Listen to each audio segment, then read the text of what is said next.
warahmatullahi wabarakatuh, sahabat tribunbekasi.com, sahabat Warta Kota Network dan juga sahabat Tribuners. Pada kesempatan podcast kali ini saya jurnalis tribunbekasi.com Muhammad Azam telah bersama pejabat Bupati Bekasi Bapak Dedi Supriyadi. Pada kesempatan ini kita alhamdulillah diberi waktu nih untuk berbincang dan podcast ya, wawancara santai lah terkait Pak pejabat Bupati Bekasi Pak Dedi ini yang memang baru tanggal 15 Agustus ya kemarin dilantik sebagai PJ Bupati Bekasi. Nanti seperti apa kita akan tanya-tanya mengenai kerja-kerja yang sudah dilakukan oleh beliau. Nah, itu seperti apa terkait himbauan atau mungkin terkait penekanan dari netralitas ASN sendiri seperti apa itu? Baik, tentunya ini saya semenjak dilantik dan sesuai dengan amanah yang diperintahkan kepada saya selaku pejabat bupati, baik oleh Pak Mendagri maupun Pak PJ Gubernur.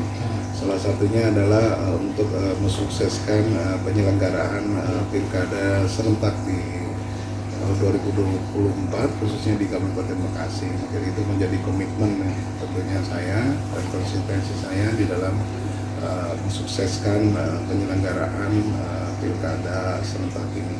Tentunya dengan menciptakan kondisi yang aman, tertib, demokratis, adil, dan tentunya bagi PNS yang di bawah naungan kami pemerintah daerah ini harus netral, benar-benar netral. Tidak ikut dalam politik praktis dan lain sebagainya. Itu jadi komitmen kami dan itu juga diamanahkan dalam perintah.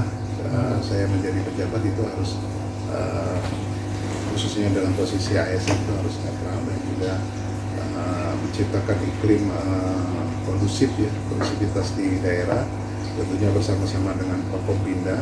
Dan kita sudah lakukan beberapa upaya-upaya terkait dengan netralitas ASN. Sudah ada himbauan dan sebagainya dan ada penyampaian deklarasi sebagainya, ada juga deklarasi damai untuk para calon maupun jarak para pendukung atau partai saya pendukung dan semuanya bersama KPU dan Bawaslu dan Forkompinda kita sudah lakukan hal itu. Tentunya ini harus menjaga betul pada saat waktunya nanti pelaksanaan dan juga tentunya dalam pelaksanaan pilkada ini kita juga mengharapkan untuk tingkat partisipasi masyarakat juga tinggi. Diharapkan lebih tinggi dari pelaksanaan pilkada ataupun pemilu sebelumnya. Mudah-mudahan ini bisa terlaksana dengan baik, tercipta situasi kondusif yang kondusif. Pak, selain itu tadi soal pilkada ini kan masuk udah menjelang akhir beberapa bulan lagi ya, akhir tahun untuk progres pembangunan di Kabupaten Bekasi ini, penyerapan anggarannya itu seperti apa, dan ini kan mungkin melanjutkan ya ini seperti apa gitu upaya pemantauan ketika pembangunan ini berjalan dengan sesuai target gitu ya. Baik, tentunya kami secara rutin melakukan evaluasi monitoring terkait pencapaian realisasi penyerapan anggaran baik dari sisi keuangannya maupun fisiknya yang pelaksananya. Tentunya ini udah on the track lah. Insya Allah di akhir tahun juga akan pencapaiannya syukur alhamdulillah bisa meningkat ya dari tahun-tahun sebelumnya. Dan tentunya kami di dalam evaluasi monitoring itu menekankan kepada seluruh perangkat daerah untuk melaksanakan kegiatan-kegiatannya itu bisa terrealisasi baik secara realisasi keuangannya maupun fisiknya. Jadi itu supaya untuk bisa dinikmati oleh masyarakat dan juga outcome-nya jelas seperti itu. Dan juga tidak hanya dari sisi belanja ataupun program, tapi juga tentunya kami juga berupaya penggalangan peningkatan untuk pendapatan asli daerah juga ya. Dalam ini ada beberapa dinas yang dinas penghasil maupun di bawah koordinasinya Badan Pendapatan Daerah. Jadi kami selalu terus melakukan upaya-upaya evaluasi, monitoring dan sebagainya terhadap pencapaian-pencapaian yang sekarang ada, dan intens lah dilakukan kita untuk evaluasi dan monitoring tersebut. Maksudnya peningkatan PAD-nya sendiri seperti apa realisasi PAD? Sampai sejauh ini existing ya untuk dari ya kami optimis mudah-mudahan akan tercapai target sampai dengan akhir tahun. Sekarang posisinya udah di sekitaran di atas 70% lah ya. Dari target berapa? Ya kalau target sebanyak-banyaknya kita bisa over target. Jadi kita melakukan upaya-upaya penggalangan dan peningkatan PAD ini dengan semua jajaran kita bergerak dan juga siapa harus melakukan berbuat apa, terutama ini leading sektornya ada di Badan Pendapatan Daerah ya. Kita lakukan upaya-upaya apalagi baik itu PBB, P2, kemudian pajak, retribusi, semua kita upayakan untuk maksimalkan karena ini juga tentunya semakin ada peningkatan PAD adalah untuk pembiayaan program-program kegiatan yang nantinya ya juga untuk tahun berikutnya ya, ini tentunya harus dikejar sesuai apa yang target kita harapkan. Nah, mudah-mudahan malah selain pencapaian 100% bisa juga itu lebih daripada apa yang kita targetkan, bisa pencapaiannya lebih dari 100% kita harapkan demikian. Pak, ini kan nanti juga memang walaupun lama ya, ini termasuk agenda Bapak nih yang ingin ke sejumlah pasar ya mengecek harga atau stabilitas harga. Nah, ini Desember atau biasa kan jelang-jelang tahun baru. Ini udah dari jauh hari udah ngecek ini apa tujuannya nih? Iya, kenapa hari ini saya pas tepat 1 Oktober ini juga kita akan melakukan mungkin beberapa pasar, termasuk juga ngecek komoditas, termasuk juga saya juga ngecek ke para petani karena kalau hal ini sebagai wujud antisipasi kita ya sebelum menjelang akhir tahun kita lakukan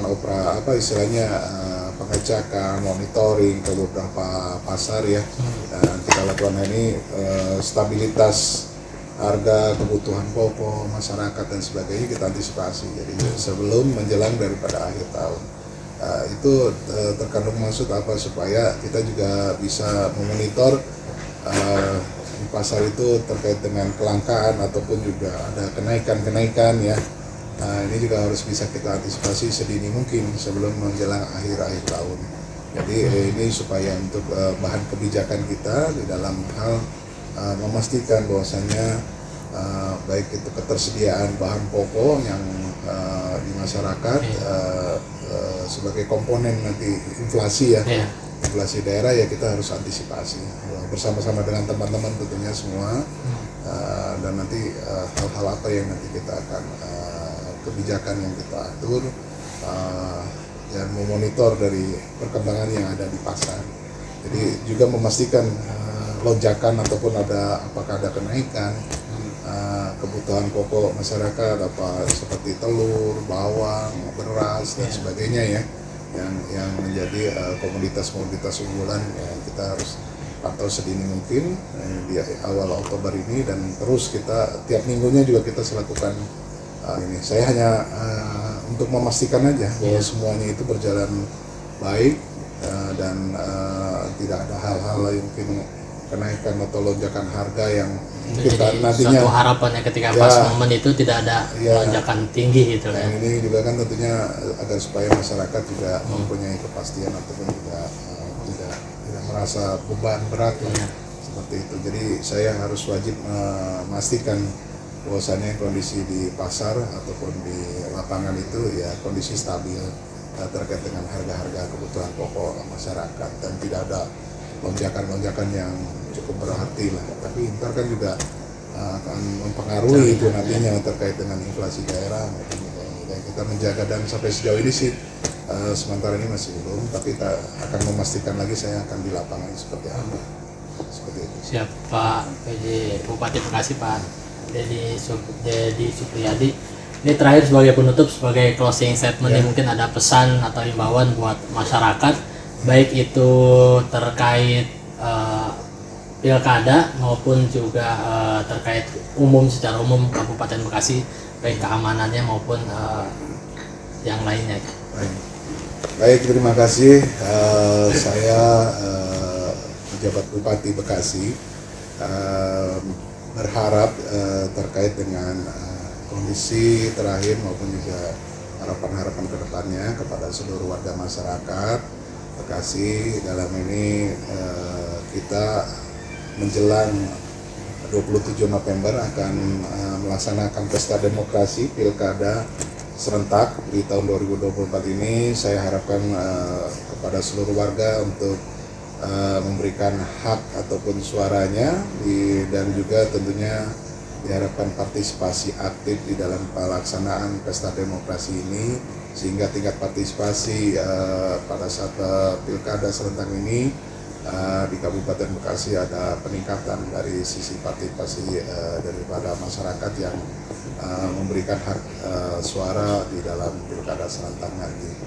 Dan tetap jaga kondisivitas, kondisi yang aman dan juga tertib, terus juga jujur, adil, demokratis. Tentunya ini akan melahirkan daripada pemimpin nantinya, bupati terpilih definitif yang baik dan tentunya sesuai dengan harapan masyarakat.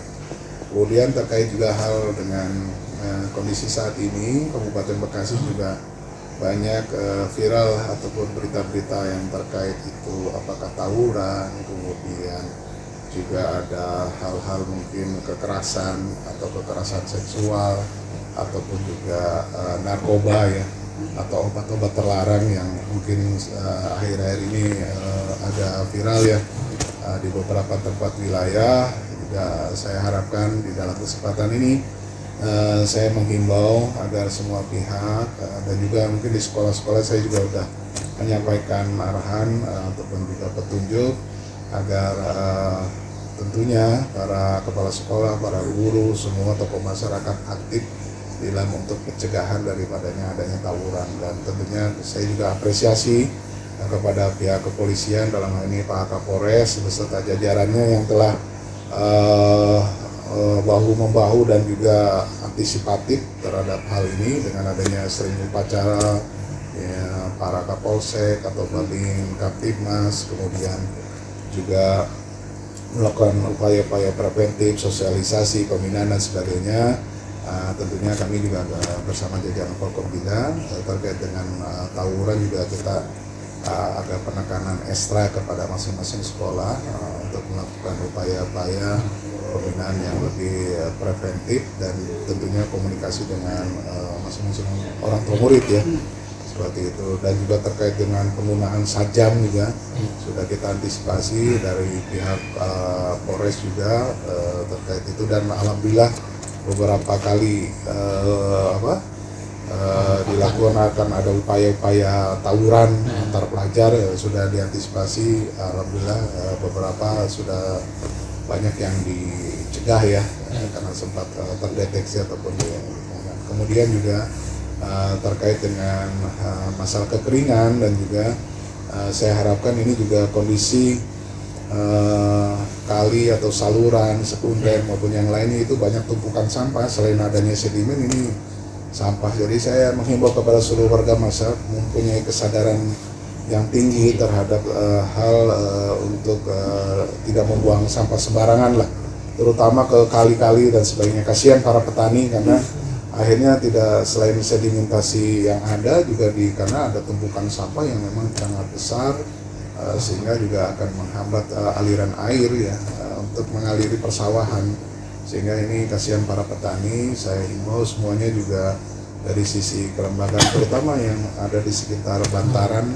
untuk melakukan upaya-upaya dari warga lah, tidak hanya dari pemerintah daerah. Kita bersama-sama untuk menjaga lingkungan, menjaga sungai, menjaga kali dan juga saluran untuk supaya tetap bersih, tidak ada tumpukan ataupun sampah-sampah ya. Tentunya kalau kita akan menjaga lingkungan kita, alam kita, insya Allah alam dan lingkungan kita juga akan menjaga kita dari hal-hal yang sifatnya apakah alam atau banjir atau kekeringan. Itu yang memang harus saya sampaikan kepada seluruh warga masyarakat, menghimbau untuk bisa kita bersama-sama lah, kita jaga, kita lestarikan, kita rawat apa yang sudah Tuhan Yang Maha Kuasa berikan kepada kita, supaya kita juga harus bisa menjaganya. Kemudian juga untuk hal terakhir juga terkait dengan pembangunan, insya Allah kita akan terus melakukan upaya-upaya dalam hal kegiatan baik itu infrastruktur jalan, penerangan jalan, kemudian mungkin ada jalan-jalan yang rusak, apa yang mungkin dilihat atau didengar masyarakat atau dirasakan, silakan mungkin sampaikan kepada kami pemerintah daerah. Insya Allah kami akan mengupayakan hal-hal itu secepatnya. Jadi itu saja mungkin yang dapat kami sampaikan. Sekali lagi tetap jaga kondusivitas menjelang pilkada. Kita silih asah, silih asih, saling asuh antara pemerintah daerah dan semua lapisan masyarakat yang ada di Kabupaten Bekasi. Jadi itu saja, terima kasih. Wassalamualaikum warahmatullahi wabarakatuh. Waalaikumsalam warahmatullahi wabarakatuh. Baik sahabat Tribun Bekasi, itu tadi podcast kita bersama pejabat Bupati Bekasi, Bapak Deddy Supriyadi. Sampai jumpa pada podcast berikutnya. Assalamualaikum warahmatullahi wabarakatuh.